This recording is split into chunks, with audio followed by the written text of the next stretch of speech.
신앙고백 하겠습니다. 전능하사 천지를 만드신 하나님 아버지를 내가 믿사오며 그 외아들 우리 주 예수 그리스도를 믿사오니 이는 성령으로 잉태하사 동정녀 마리아에게 나시고 본디오 빌라도에게 고난을 받으사 십자가에 못 박혀 죽으시고 장사한 지 사흘 만에 죽은 자 가운데서 다시 살아나시며 하늘에 오르사 전능하신 하나님 우편에 앉아 계시다가 죄로서 산자와 죽은 자를 심판하러 오시리라. 성령을 믿사오며 거룩한 은혜와 성도가 서로 교통하는 것과 죄를 사하여 주시는 것과 몸이 다시 사는 것과 영원히 사는 것을 믿사옵나이다. 아멘. 찬송가 179장 주 예수의 강림이 찬양하겠습니다.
살아계신 주님, 오늘도 이 시간에 함께 믿음으로 우리가 어떠한 환경에 처해 있든지 우리가 어디에서 주님을 찾고 부르든지 우리의 예배와 또 우리의 기도를 들으시는 하나님을 바라보며 신뢰하며 예배할 수 있도록 은혜 주심을 감사합니다.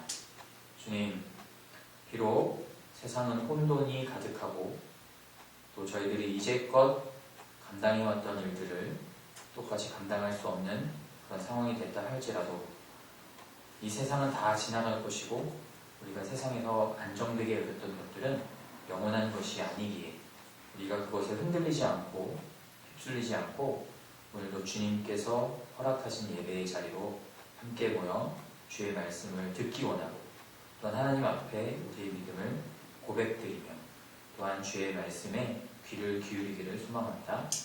주님, 오늘도 믿음으로 또한 헌신된 마음으로 모인 주님의 백성들을 기억하여 주시고 그 삶 가운데 함께하여 주셔서 지금까지 인도하신 은혜를 먼저 믿음으로 고백하는 예배가 되게 하시고, 또한 주님께서 말씀을 주실 때에 우리가 그 말씀을 사람의 지식으로만 듣는 것이 아니라 겸손함으로, 믿음으로, 또 성령께서 주시는 진리의 빛을 깨닫게 하시는 그 지혜로 말미암아 그 말씀을 영으로 받고 이해할 수 있도록 은혜를 허락하여 주옵소서.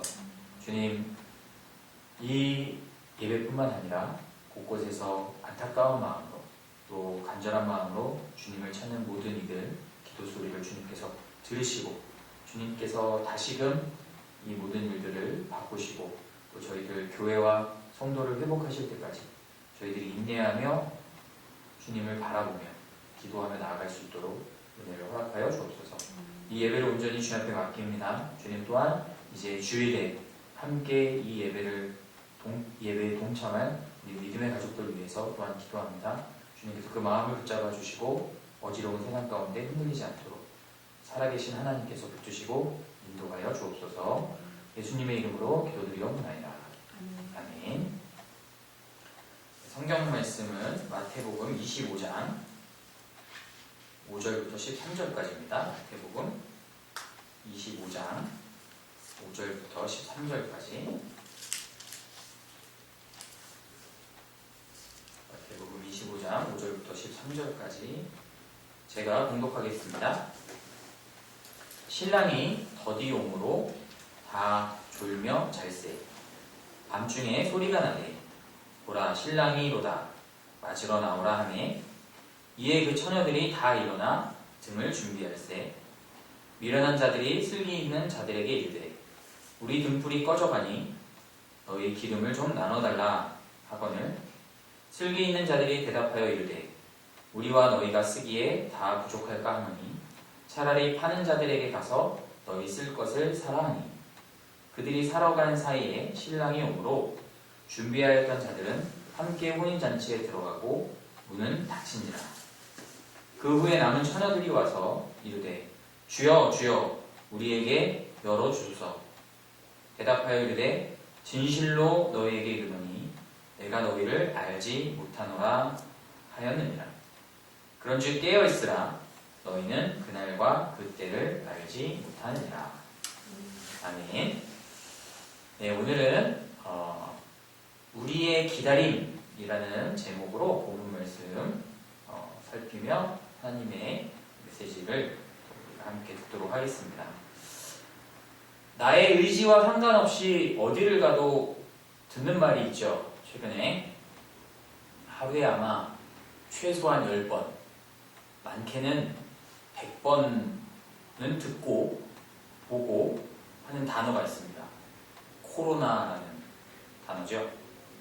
지난 몇 주 동안 온 국민이 한 마음으로 간절히 바라는 것, 바로 이 코로나 사태의 종결입니다. 빨리 끝나기를 모두가 이렇게 간절히 바라는 것이죠. 들려오는 소식에 안타까워하고 화를 내기도 하면서 온 국민이 한 마음이 되어 이 질병의 확산이 그치고 종결되기만을 기다리고 있습니다. 저 역시 이 전염병이 빨리 끝나고 모든 사람들이 회복돼서 다시 예전처럼 함께 우리가 모여서 찬양하고 기도하고 교제하기를 간절히 바랍니다. 우리 성도님들도 마찬가지일 거라 생각되고요. 그런데 우리가 이러한 어려운 시기를 맞아서 고난을 당하는 이웃과 또 혼란한 나라를 위해서 현실의 여러 가지 불안한 것들이 안정되기를 기다리고 기도하면서도 우리 그리스도인은 더 중요한 것을 기다리고 있다는 것을 기억해야 됩니다. 더 중요한 것을 우리 그리스도인들은 항상 더 간절히 기다리고 있는 거죠. 그것이 무엇인지 다 아실 거라 믿습니다. 바로 우리의 구원자시며 영원한 왕이신 예수 그리스도의 다시 오심입니다. 우리 그리스도의 다시 오심. 그럼 우리는 왜 그리스도인은 예수님의 다시 오심을 기다려야 하나요? 예수님이 명령하셨습니까? 그 깊은 내용들을 알아야 되겠죠? 왜 우리는 날을 기다려야 하는가? 주님은 왜 우리에게 그 날을 간절히 사모하고 준비하라고 하셨는가? 주님께서 우리를 선택하시고 구원하신 목적이 그 날에 이루어지기 때문입니다. 그 날에 완전히 이루어지기 때문이죠. 그 날이 되면 주님께서 왕으로 다스리시는 하나님 나라가 완성되기 때문입니다. 물론 우리가 예수님을 나의 구주로 믿고 고백하는 순간 우리는 하나님의 자녀가 되었고 성령님이 거하시는 거룩한 성전이 되었습니다. 그러나 신분적으로는 하나님의 자녀고 또 거룩한 성전이 되었지만 아직까지 우리가 완전한 모습을 이루지는 못했습니다. 우리에게는 여전히 육체의 정력과 습관이 남아있어서 때로는 악한 마음이나 유혹에 사로잡힐 때도 있죠. 약함이 있다는 거예요. 우리 안에 약함이. 용서하고 싶은데 마음을 이렇게 다잡았는데 다시 그 어떤 상황과 장면이 반복되면 미움의 감정이 다시 저 사람 용서할 수 없을 것 같아요. 나누어 주는 기쁨을 알고 그것이 하나님께서 기뻐하시는 일이라는 것을 알면서도 뭔가 좋은 것은 내가 먼저 항상 갖고 싶은 그런 마음에 움켜쥐게 되고 더 많이 갖고자 하는 욕심이 생기게 되고 주님이 주시는 평안과 감사 대신에 어떤 세상의 어떤 환경에 의해서 염려와 걱정으로 마음이 이렇게 채워지기도 합니다. 그래서 이런 이중적인 모습이 내 안에 계속해서 있기 때문에 불완전한 우리에게 있기 때문에 주님 안에 온전히 거하고 기뻐하고 주님께 영광 돌리는데 이게 항상 걸림돌 역할을 하는 거죠. 이런 이중적인 모습이 큰 방해가 된다는 겁니다. 그러나 우리는 지금 그런 어떤 갈등과 고민 속에서 살아가고 있는데 신분은 바뀌었을지 모르지만 현실적으로 내가 아직 완전해지지 못해서 그런 갈등과 고민과 괴로움을 가지고 살아가는데 그런데 예수님께서 다시 오시는 그날 우리는 새로운 모습으로 완전히 변화되는 은혜를 그날 우리가 입는 것이다. 그래서 알면서도 행하지 못하는 연약함의 문제가 사라질 것이고 그렇게 끊고 싶은데 내가 끊을 수 없는 죄에서도 완전하게 자유하게 될 것입니다. 이해가 되지 않던 왜 이래야만 하는가? 하나님은 선하시고 신실하신 분인데 주님께서 하시는 이 부분에 대해서 내가 이해되지 않고 답답했던 그런 모든 것들에 대해 시원한 대답을 얻게 될 것입니다. 부분적으로만 알았던 주님의 영광과 선하심에 대해서 그날에는 선명하게 분명하게 깨닫게 될 것입니다. 그래서 고린도전서 13장 12절 말씀에 보면 우리가 지금은 거울로 보는 것 같이 희미하나 그때에는 얼굴과 얼굴을 대하여 볼 것이요 지금은 내가 부분적으로 아나 그때에는 주께서 나를 아신 것 같이 내가 온전히 알리라 라고 기록되어 있습니다. 제가 얼마 전에 이 코로나 때문에 3살, 4살 된 아이와 강제로 떨어져 있던 엄마가 조금 회복이 돼서 유리창을 이렇게 뿌연 유리창을 이렇게 막힌 상태에서 아이에게 뽀뽀하는 그 사진을 보게 됐어요. 그 마음이 그 사진 한 장으로 막 느껴지더라고요. 바로 그런 거죠. 우리가 주님을 정말 가까이 대하고 싶고 주님께서 나를 온전하게 하심을 깨닫고 주님을 사랑하고 싶고 주님의 품에 안기고 싶은데 아직까지는 그럴 수 없는데 그날이 되면 우리가 주님 품에 그렇게 안길 수 있고 주님과 얼굴을 가리워진 것이 없이 얼굴과 얼굴을 대해서 주님과 교제할 수 있다. 바로 예수님 다시 오시는 그날에 그것이 이루어진다는 거죠. 가끔 신앙생활이 너무 힘들다고 느껴질 때도 있을 겁니다. 세상에 대한 어떤 집착들 이거는 포기할 수 없어 라고 하면서 안 되는지 알면서도 그걸 포기할 수 없는 이유 중에 중요한 것 하나는 나를 부르신 주님의 위대하심과 그 영광을 내가 온전히 체험하지 못했기 때문에 아직 모르기 때문이에요. 내가 집착하고 있는 그것과 비교도 안 될 만큼의 선하시고 영광되시고 아름다운 주님의 모습을 내가 아직까지 모르기 때문에 그래서 이걸 버리지 못하는 거예요. 5만 원짜리 지폐와 100원짜리 동전을 놓고 두 개 중에 하나만 집을 수 있다 그러면 당연히 아무도 거기에 고민 없이 5만 원짜리를 탁 집을 수 있는데 이 가치를 모르면 고민하겠죠. 우리가 그렇다는 거예요. 신앙생활을 오래 하고 있지만 가끔씩 우리가 갈등하는 이유는 예수님에 대한 그 하나님의 자녀가 됐다라는 그 가치에 대해서 아직 잘 모르고 있다는 거예요. 그런데 그날이 되면 그것을 온전하게 알게 된다는 거죠. 그러므로 그리스도인은 그 날을 사모하고 간절히 기다려야 한다는 거예요. 예수님께서는 우리 그리스도인들이 그 날을 기다리라고 하셨을 뿐만 아니라 어떠한 자세로 그 날을 기다려야 하는지도 말씀해 주셨습니다. 본문은 바로 그 여러 가지 비유, 그 날을 어떻게 기다려야 하는가에 대한 설명을 나타내는 비유 중에 하나인 바로 신랑을 기다리는 열 처녀의 비유입니다.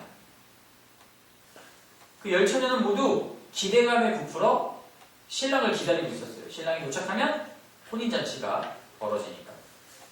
그런데 신랑의 도착 시간이 예상보다 늦어지는 거예요. 많이 늦어졌어요. 그래서 그 10명은 예외 없이 피곤함 때문에 모두 졸며 잠들었다고 기록합니다. 25장 5절이죠. 신랑이 더디옴으로 다 졸며 잘세. 누구는 또릿또릿하고 한 게 아니라 너무 힘든 상황이 돼서 밤이 깊어서 버틸 수가 없어서 모두 다 졸음과 잠에 취해 있었다는 거예요. 자, 그런데 우리가 이것을 다시 한번 잘 생각해 보면 그 늦은 시간까지 졸고 자면서도 기다렸다는 것은 무슨 뜻이냐면 거기 있는 10명 모두가 중간에 돌아가지 않았다는 것, 모두가 신랑은 반드시 올 것이고 나는 신랑이 오면 그 혼인잔치에 들어갈 수 있다라고 믿은 거예요. 그 늦은 시간까지 거기 있었던 이유는 신랑이 반드시 올 것이라는 믿음도 있었고, 그리고 나는 혼인잔치에 들어갈 거야 라고 생각했다는 거예요.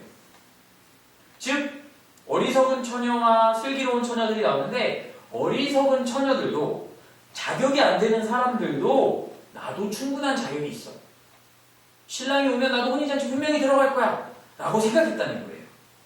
그런데 결과는 어떻죠? 50%는 들어갔지만 50%는 들어가지 못했습니다. 기다리던 사람 중에 절반만 입장이 허락됐다는 사실에 주목해야 돼요. 그만큼 나는 들어갈 수 있어 라고 생각했던 사람 중에 많은 사람들이 착각하고 있다는 것이고 입장하지 못한다는 거예요. 기다리던 사람들은 모두 밤이 늦도록 피곤함을 견디고 그 자리를 지켰는데, 함께 고생하고 함께 대화도 나누고 했을 테지만, 그러나 분명히 잔치에 들어가는 편과 들어가지 못하는 편이 갈려졌다는 거예요. 그것을 나누는 기준이 무엇인가? 바로 등불에, 그들이 가지고 있는 등불에 기름이 채워져 있는가 그렇지 않은가라는 것이죠. 이것이 그 똑같이 고생하고 똑같이 기다렸지만 그들이 두 편으로 갈라지게 만든 기준은 그들이 들고 있는 등불에 기름이 채워져 있는가 채워지지 않은가. 자, 그럼 이 기름은 무엇일까요? 기름은 무엇일까요? 캄캄한 밤에 신랑이 올 때, 캄캄한 밤이지만 그 신랑이 멀리서도 알아볼 수 있는, 바로 어둠을 밝히는, 빛을 낼 수 있는 능력을 말합니다. 어둠 속에서 빛을 낼 수 있어서 신랑이 멀리서도 알아볼 수 있는 능력. 세상의 죄와 타협하지 않고 맞서 싸우는, 그 어둠과 타협하지 않고 휩쓸리지 않고 맞서 싸우는 진리를 말하죠. 자, 그럼 이 능력을, 이 진리를 어떻게 얻을 수 있을까요? 타고난 재능이나 노력으로 얻을 수 있을까?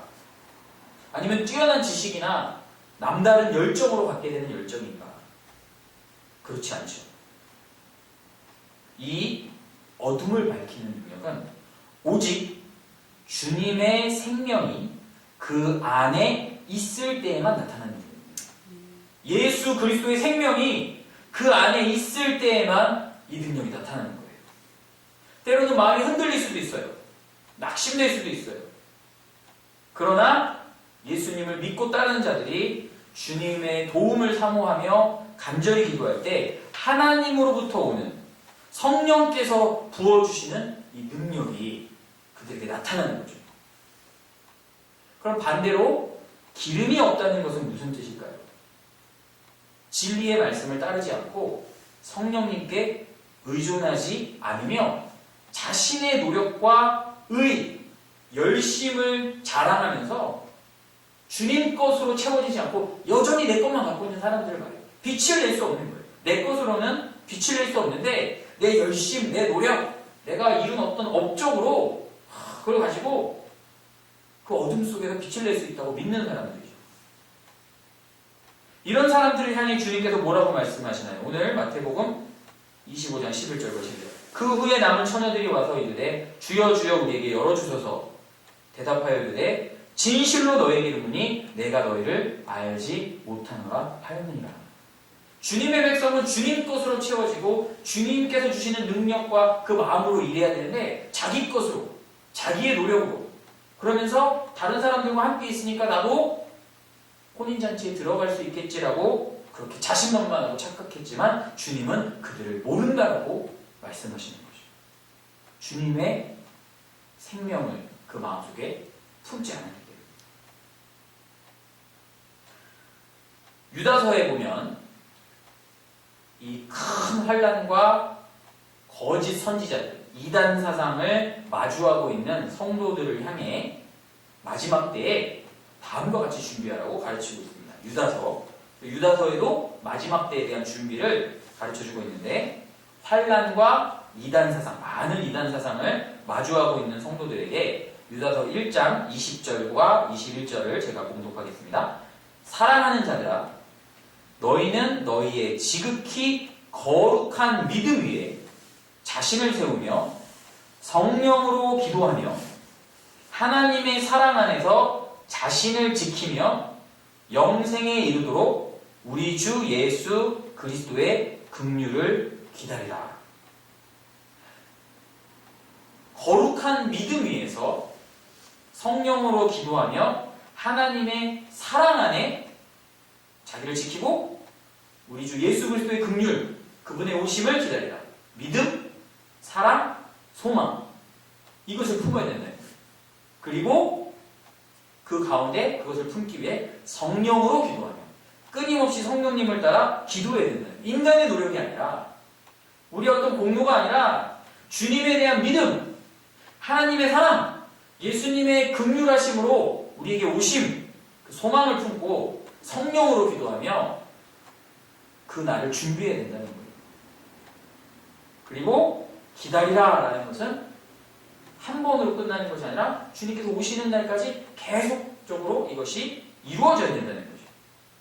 다시 한번 내용을 정리하자면 예수님께서 오시는 그날까지 나를 버리고 주님의 것을 사모해서 그것을 채워서 주님의 것으로 채워져서 그 날을 준비하라는 겁니다. 왜? 주님의 것으로 채워진 사람만 그 어두움 가운데 빛을 발할 수 있기 때문이죠. 그래서 우리가 이 시간 우리 자신에게 한번 물어봐야 됩니다. 지혜로운 자와 어리석은 자를 구별하는 기준인 그 거룩한 기름을 나는 준비하고 있다. 나는 준비하는 삶을 살아가고 있다. 끊임없이 내 자랑과 내 열심을 앞세우는 것이 아니라 내 것을 내려놓고 구원은 오직 주님의 은혜로 받는다는 것을 인정하며 내 입에 예수님에 대한 믿음을 고백하며 성령님을 따라 순종하기 위해 최선을 다해 기도하고 주님의 말씀을 따르기 위해 우리가 믿음으로 나아가고 있는가. 더디 오는 신랑을 기다리다 보면 너무 늦게 오기 때문에 우리가 육신은 약하기 때문에 열정적으로 계속 그 기다림을 계속해서 준비할 수 없을 수도 있어요. 힘들 수도 있어요. 오늘 말씀해 보니까 모두가 졸며 잠들었다고 했으니 그 모습이 초췌할 수도 있겠죠. 자다가 깬 얼굴들 다 기억하시죠? 가끔씩 예배 시간에 약간 비슷한 표정을 하시는 분들의 심지어 그 표정까지도 지금은 그립네요. 네, 그런 표정까지도 우리가 함께 다시 모여서 예배드릴 날을 기대하는 그럴 수도 있잖아요. 늦게까지 막 피곤하고 하다 보면. 그런데 얼굴이 붓고 머리가 약간 헝클어질 수도 있고 할 수 있어요. 근데 그것은 괜찮아요. 그것이 기준이 되는 게 아니에요. 그것이 어리석은 자와 슬기로운 자, 잔치에 들어가지 못하는 사람과 들어가는 사람을 나누는 기준은 그게 아니에요. 그러나 어둠을 밝히는 그 참된 빛을 내기 위한 이 기름은 반드시 준비되어 있어야 된다는 거예요. 우리의 모습은 조금 피곤해 지칠 수도 있고 엉클어질 수도 있지만 실수할 수도 있지만 그러나 예수 그리스도의 생명, 성령님의 능력은 우리 안에 항상 채워져 있어야 된다는 겁니다. 그리고 오늘 말씀해 보면 신랑이 도착한 뒤에는 아무리 후회해도 돌이켜도 기회가 다시 오지 않는다는 거예요. 그러므로 지금이, 오늘이 그것을 준비해야 될 시기라는 것을 기억해야 될 줄로 믿습니다. 자신에게 지금 예배드리고 있는 가족들에게 얘기해 주세요. 오늘입니다. 오늘입니다. 오늘입니다. 오늘이에요. 그 예수님이 오시는 그날 준비하지. 오늘 준비해야 돼요. 하루하루 준비해야 되는 거예요. 다른 사람에게서 빌릴 수도 없습니다. 8절과 9절 말씀, 25장 8절과 9절 말씀. 미련한 자들이 슬기 있는 자들에게 이르되 우리 등불이 꺼져가니 너희 기름을 좀 나눠달라 하거늘 슬기 있는 자들이 대답하여 이르되 우리와 너희가 쓰기에 다 부족할까 하노니 차라리 하는 자들에게 가서 너희 쓸 것을 하라 하니 나눠줄 수 없다는 거예요. 이번 주에 내가 은혜로운 설교를 들었어요. 하나의 지식을 깨달았다고 그것으로 안심하거나 만족하고 끝나서는 안 되는 거죠.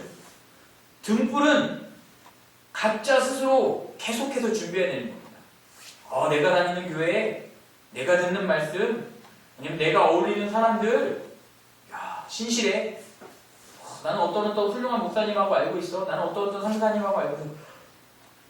그들의 기름은 내 것이 될 수 없어.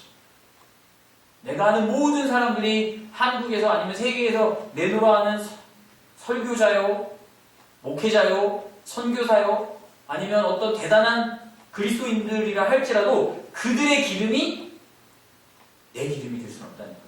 내 등불에는 내가 준비한 기름이 차 있어야 된다는 겁니다. 어떤 사람이 기름이 준비된 사람입니까? 준비된 사람은요, 진리를 따르고 성령님께 그 마음이 점점 향하게 돼요. 그래서 분명한 변화가 있습니다. 변화가 있어요. 지금 당장 완전한 모습은 아니어도 거듭난 삶은 방향성이 있습니다. 방향성. 끊임없이 진리를 향해 나아가요. 그 방향이 정해져 있어요. 살아있으면 생명력이 있듯이, 움직임이 있듯이 그 안에 예수님의 생명이 있는 사람, 그래서 그날을 준비하는 사람, 빛이 있는 사람은 지금 다 완전하지 못한다 할지라도 반드시 생명력이 있어서 그 생명이신 예수님의 모습, 성령 하나님의 역사를 향해서 나아가는 거예요. 중요한 결정을 내릴 때 자꾸만 이제 세상의 방식이 마음속에 편하지 않는 것을 느끼게 됩니다. 이기심 대신 내 마음속에 어떤 판단을 내릴 때 내가 제일 좋은 거, 이런 이기심 대신 배려와 정직이 판단의 기준이 되는 거죠.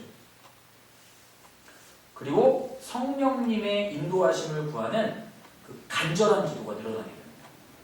하루의 시작과 끝에 기도하시는지, 이제는 우리가 그런 기도의 사람이 되기를 간절히 소망합니다.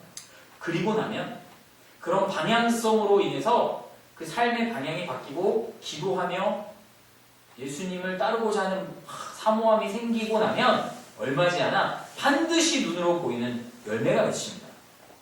사랑의 열매입니다. 말투가 바뀌고 행동이 바뀌고 온유함으로, 겸손함으로 사람들을 대하는 모습으로 바뀌어갑니다. 더 주님을 사랑하게 되고 이웃의 아픔을 공감하고 나눔을 희생합니다. 그래서 이런 사람은 숨겨지지가 않아요. 드러나게 돼 있어요. 오늘 말씀과도 일맥상통하는 말씀이 있죠. 산 위에 있는 동네가 숨겨지지 않는다.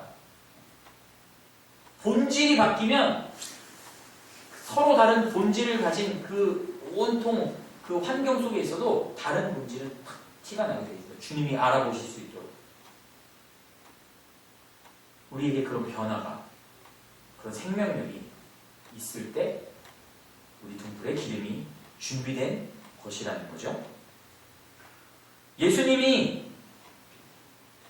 우리 안에 계셔서 예수님의 그 생명으로 인한 빛이 어둠을 밝힐 수 있는 능력이 내 노력으로서가 아니라 예수님이 내 안에 계시기 때문에 빛나는 그 빛이 내게 있는지. 만약 예수님께서 오늘 밤 갑자기 오신다면 그 주님이 나를 알아보실 수 있는, 인정하실 수 있는 기름이 준비되어 있는지 우리가 돌아봐야 되는 것입니다.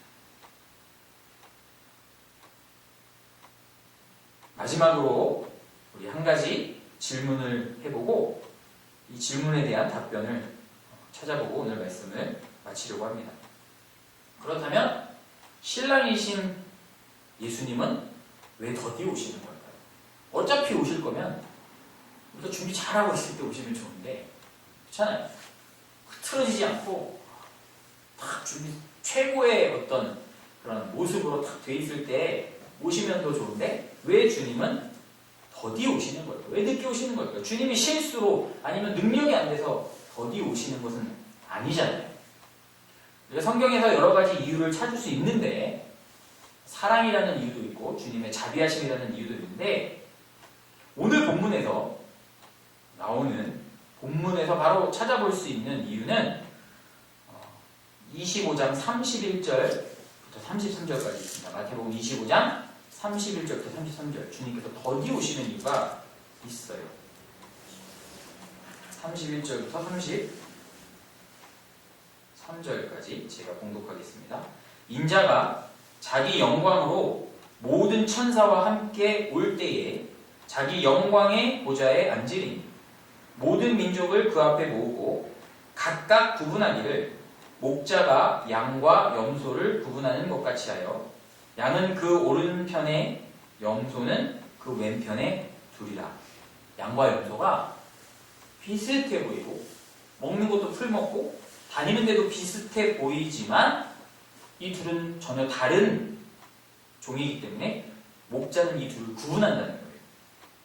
주님께서도 겉모습이 아무리 비슷해 보인다 할지라도 같이 교회 다니고 같이 예배드리고 같이 모든 일을 한다 할지라도 주님은 반드시 거짓된 성도와 참 성도를 구별하신다는 거예요. 그 주님을 기다리는 시간이 길어질수록 이 둘의 차이가 분명해질 거라는 거죠. 말씀을 지식적으로만 알고 내 삶에 가장 우선되는 기준으로 삼지 않는 성도, 기도하지 않는 교회, 사람의 방법을 취하는 교회는 그래서 인간의 지혜와 열심, 스스로 자신을 높이는 그런 무리는 마지막 때의 유혹과 환란을 절대 견딜 수 없습니다. 유혹을 거부할 수 없고 환란을 이겨낼 수 없죠. 왜? 사람의 힘으로 버티고 있는 거니까. 사람들의 열심을 모아서 버티고 있는 거예요. 빛을 밝히지 못하고 오히려 어둠에 삼켜지게 되는 거죠. 사람의 능력으로 이길 수 있는 것이 아니기 때문에. 그러나 인원도 작고 사람들 앞에 내세울 만한 명예도 재물도 권력도 없다 할지라도 복음 안에서 예수의 생명을 품고 또한 그 예수 그리스도의 생명을 전하고 성령 안에서 기도하는 교회와 성도는 예수님이 오시는 그날까지 빛을 발하게 될 줄로 믿습니다. 그리고 세상이 어두워지면 어두워질수록 그 빛은 더욱더 선명하고 뚜렷해질 것입니다. 우리가 그런 교회, 그런 성도가 되기를 간절히 바라고 또한 기도합니다. 코로나 사태가 장기화될 확률이 높습니다. 우리가 언제 다시 모여서 자유롭게 찬양하고 기도할 수 있을지 정말 함께 모여서 서로 축복하면서 기쁨을 나누게 될지 모르겠습니다. 하지만 언제 어디서나 우리가 이렇게 각 가정에서 같은 마음으로 한 마음으로 예배드릴 때 이때도 우리 주님 함께 하심을 믿고 주님을 계속해서 바라봐야 되겠습니다. 그리고 이번 기회에 다시 한번 예배에 대한 그 열정, 우리가 함께 모여서 예배할 수 있는 그것이 얼마나 우리에게 소중한 것이었는가 그걸 알고 예배에 대한 열정을 함께 회복하기를 바랍니다. 무엇보다 성령님의 도움을 구하며 주님의 능력으로 깨어있기를 기도하시고요. 부활과 승리의 주님을 바라보는 자, 하나님의 사랑을 믿고 우리 그리스도께서 다시 오심을 기다리는 성도가 되어서 주님의 그 능력으로 승리하는 우리 모두가 되기를 바라며 말씀 마칩니다. 이 시간 우리 잠시 피아노 반주에 맞춰서 기도하겠습니다. 주님, 우리는 세상에서의 안정과 풍요를 넘어서 주님 오실 날을 기다리는 사람들입니다. 그날까지, 주님 뵙는 그날까지 예수님의 생명을 품고 성령을 따라 살아가겠나이다. 말씀교회와 성도들의 삶을 통해 어둠에 빠진 영혼들에게 빛을 비추게 하여 주옵소서. 이번 한 주도 우리가 사랑의 열매를 우리 가정에서 우리가 만나는 사람들에게 전하게 하여 주옵소서. 우리 잠시 한 마음으로 기도하겠습니다.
어두운 가운데 빛으로 찾아오신 주님께 찬양과 경배를 드립니다. 우리의 삶 가운데 주님이 먼저 찾아오시고 우리 안에 함께 거하시며 또한 다시금 우리를 세상에 보내사 죄와 사망이 왕노릇하는 그곳에 예수 그리스도의 생명을 복음을 전하게 하심을 감사합니다. 주님, 우리가 잠시 지금은 어려움 가운데 있지만 그러나 이 어려움이 지나서 다시 한번 한 마음으로 기쁨으로 주님 앞에 예배 드릴 날을 기대하며 또한 기도합니다.